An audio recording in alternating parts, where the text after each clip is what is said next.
If you're a NOBO 10.6 or 10.5 owner, then you know that arguably one of its weaknesses is off-the-grid ventilation, and that's why I chose to install this 12-volt Sirocco II fan. And so today's video, I'm going to give you the pros and cons of this particular model along with how to install it, so stay tuned.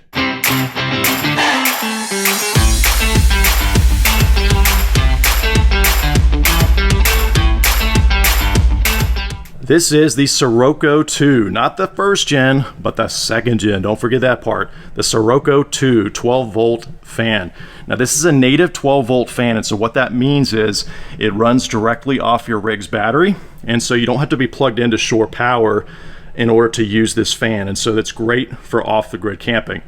It also does have 4 speeds up here, and so on this little button over here off to the right side, you can push it right now. I think it's on low, and then it goes up one more.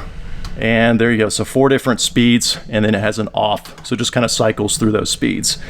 Then the other button over here to the left is like a timer, and so when you push it, you'll see an LED lights up here, and that just signals a certain amount of minutes before the fan will shut off. And so if you're falling asleep and you want the fan to stay on for a little bit and then shut off, or there's some other reason, you can turn that timer on and it'll automatically shut the fan off when the minutes expire there. So pretty simple operation there, just the 4 speeds and the timer as far as the buttons go.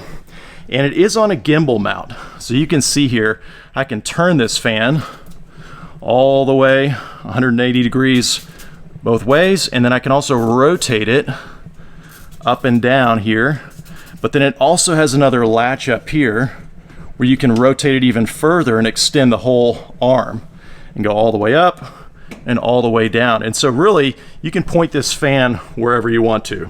But let me answer the question, why would you want this on your rig? Now, like I mentioned earlier, if you're a NOBO 10.6 or 10.5 owner, then you know that arguably off-the-grid ventilation is not one of the strong selling points of this particular model, because when you're off the grid, you basically have your doors as a source of ventilation, or if you're a 10.6 owner, you've got the rear ramp door. But that's it. There's no windows that are operable where you can open up. And so at nighttime, unless you want to leave your doors cracked open, or you could even use, of course, the vent ports that are on the 10.6, that's about the only source of natural ventilation you have, especially if you're off the grid. Now, if you're plugged into shore power, then you've got this awesome AC on the roof, if yours is optioned with it, where you can cool this place down in a heartbeat.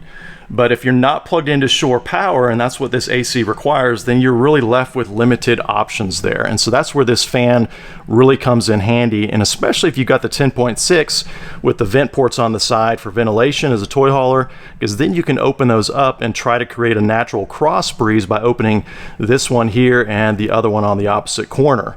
Now, a lot of RVs are going to have a 12-volt powered fan built into the roof where you can crank the hatch up and then turn the fan on, and it just lets a ton of air in or out of your rig. But here on the NOBO 10.6, if you've optioned yours with the AC, like on mine here, then you really don't have the real estate to add another roof vent. I mean, especially if you've got the rooftop tent, because pretty much from here back is all going to be rooftop tent. And so you're really only left with a little bit of space here on this side of the AC where maybe you could fit something in, but for me, I just wasn't sure how the framing was over here and really didn't want to take up that last bit of real estate on the roof. And so for me, I thought about that 12-volt powered fan vent for a little bit, and I decided, you know, it's just not worth the risk of not knowing what's behind the framing members there in the ceiling, and just not real practical with the space constraints there. And so that's what pushed me to look for another solution here, and how I find this 12-volt Sirocco II. And given this is a 10.6, the toy hauler version with the vent ports on the side, for me it was a no-brainer, knowing that I could simply open those vent ports and have a fan nearby and pretty much accomplish the same thing as those 12-volt roof fans do. Now this may sound shallow, but I also wanted something that would complement the aesthetics of the NOBO 10.6. You know, I didn't want something that looked like it was pulled out of a 1970s conversion fan. And so I think the Sirocco II looks great. It fits the overall look of the NOBO 10.6. And I wanted something that could rotate in any direction. So whether I'm wanting to, you know, ventilate the whole cabin, or if I'm sleeping and I want it to be pointed down at my face, then I wanted something that could rotate in all those different directions. And I also wanted something that could be out of the way, so that when I'm not using it, you know, it's not bumping into my head, and I can still get access to the vent ports and all the doors and cabinets on the 10.6. So those are just some of the reasons why I chose the Sirocco II model here. Now, I don't think I've ever seen this installed as an OEM product in an RV by a manufacturer before. I think it's more popular in the boating world. I kind of stumbled upon it just looking online for 12-volt fans, and the design and overall look kind of stood out to me. But let me jump right in on the install because it's actually quite simple. So all you need is a 12-volt connection. Now, obviously consult with an electrician as needed, but in my case, I could have taken this fan and simply added it into the existing puck lights, the 12-volt power that's feeding the puck lights, especially since they're so close. You know, even at full speed, the fan is only pulling 12 watts, and each puck light is about 3 to 4 watts. So you're talking about basically adding, 3 or 4 puck lights by adding this fan when it's running on full speed. So it's not a super heavy draw type appliance. So that certainly would have been feasible. But again, it just made a lot of sense since the rig is so small and my converter charger is right there. It was pretty easy for me to route 2 wires up to the 12-volt fan, and that way it has a dedicated circuit. Now, this is my converter charger on the NOBO 10.6, and it may look a little bit different than yours, and that's because I've upgraded mine to support lithium batteries. So this is the Progressive Dynamics, and it is the PD4045 Leica model. And again, those who have seen my other videos, you know that I've upgraded to lithium in order to support charging a lithium battery because it has a higher floating, kind of a standing voltage compared to a traditional lead acid. You do have to upgrade your converter charger to recognize that, and so that's why I went with this particular model. But you'll notice here, and yours should be the same on the WCO, you'll notice that there's these open fuse blocks here underneath where no fuses are installed. And basically each one of these ports where you put the fuses in is another lead, another 12-volt lead that you can power something off of. And so you can see right there, I've got 1, 2, 3, 4, 5, 6, looks like 6 of them that are open. And so if I were to pull this converter charger off the wall, I would find 6 leads corresponding to those open channels for additional things that I could feed off the 12-volt power. And so for me, it was kind of a no-brainer since this is such a small rig and there's already a chase going up through the TV there, and then I could just slip it behind the cabinet and then conceal the wire there. So it kind of made sense just to set up a dedicated 12-volt feed for the fan, and that way it's not going to ever compete with the lights, even though I think that would have been perfectly fine since it is such a low amp draw. And speaking about amp draw, so on the lowest speed, this particular fan's going to push about 110 CFM, and that equates to 0.8 amps. That's right, 0.8 amps. So that's only about 1 watt. And then if you take it all the way up to the 4-speed, the highest speed, then it's going to push about 240 CFM, and that's only going to pull about 1 amp of draw. So that's about 12 watts. So it's a very efficient fan overall. So let me give you a trace on the wires so you kind of get an idea of what that looks like. So again, on the back of the converter charger, you're going to find a separate lead for each one of your fuses that are open there, your fuse blocks. And so I would have 6 additional leads right now coming out of the back of my converter charger that I could tap into, and that's where I tapped into the positive. Then you're also going to find your negative bus bar behind your converter panel, and so those are your 2 wires, your positive directly off the converter charger, and then your negative bus bar is going to be your other wire. And so basically I just went up behind the converter charger and went through this open cabinetry, and you'll notice there's already a chase going up to the ceiling right here, and that's where your 12-volt DC is for the TV, your antenna wire, and some other wires that go up through this chase here. And they're all fed really by this converter charger except for the antenna that goes to the roof there. And so I just took advantage of that. And then you'll also notice they even give you an access panel. This is actually from NOBO here, so if you take this screw off, you'll see a hole in your ceiling here, and makes it even easier to route a wire up through that channel. And so what I chose to do is go from the converter charger down here all the way up through that chase, and then I took advantage of that little cutout there with the panel removed and got access to the wire, and then I simply concealed my wire all the way behind this framing on the cabinetry here. Went all the way through the cabinet door here and then back up to this corner, and you can kind of see if I come in here what that looks like a little bit. So I just tucked it real tight up against the cabinetry so that you'd never know it's there, and just made sure it's all, tied off so that it stays and doesn't move anywhere. But it just looks real neat. You'd never see those wires unless you look up in here, and they run all the way down to that converter charger. But what about the wires to feed the fan once it leaves the cabinet? How do you hide that? Well, you certainly could go through the ceiling and up over to the ceiling fan here, but I opted to use these little cable raceways to kind of conceal the wire. And so in the corner of the cabinet, I just drilled a little hole through the face frame and then fed the wire into this cable raceway channel. And you can see there's just a single L transition, and then it feeds directly into the fan there. And so it makes it a nice clean look. You really don't notice that cable raceway so much, and it just makes it super easy to install. You don't have to worry about fishing something through the ceiling, especially with all the foam block insulation that's up there.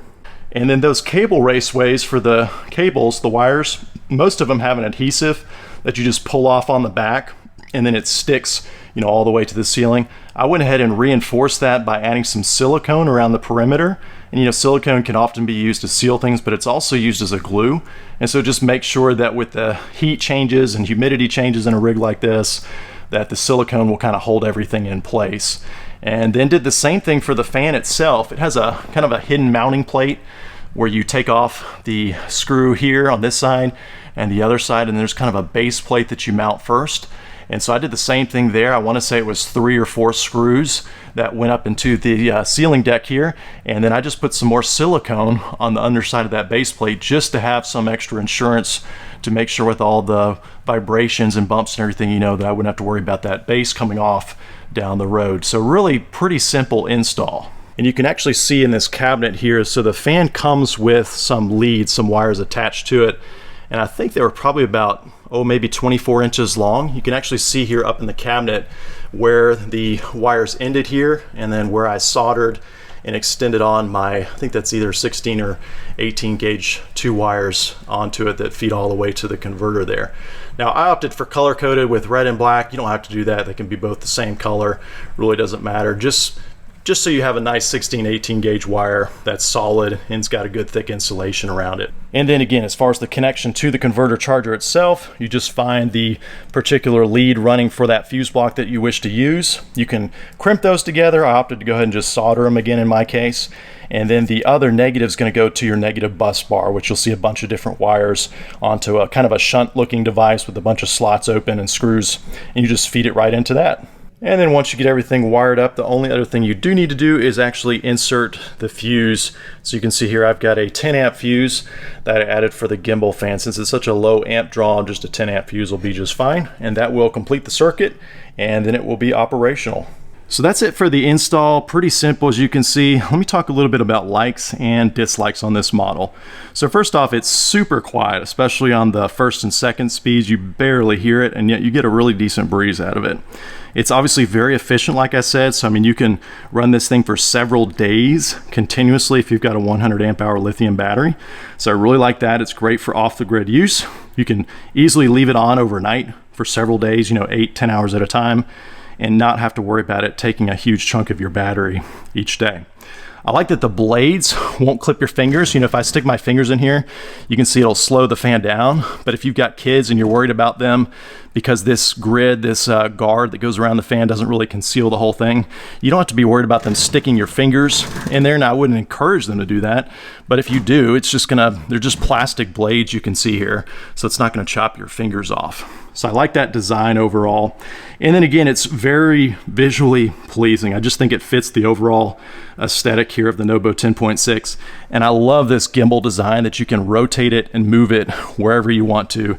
And it stays put. It doesn't wiggle around or move or make funny noises in the middle of the night that keep you up. Now, the only dislikes I can think of here, so it's got this little clamp here on the side that locks down this vertical adjustment here, kind of like the hinge on the top there.